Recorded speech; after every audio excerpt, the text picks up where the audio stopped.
உனக்கு யாராவது girl friend இருக்காங்களா?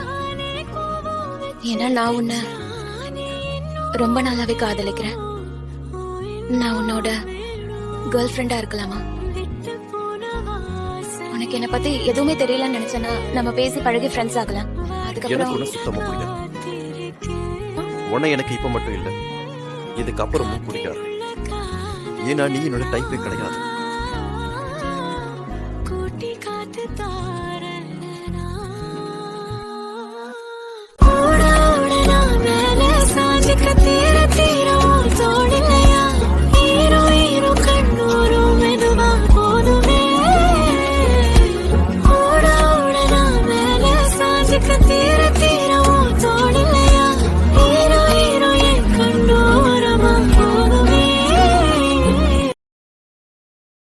Download ShareChat.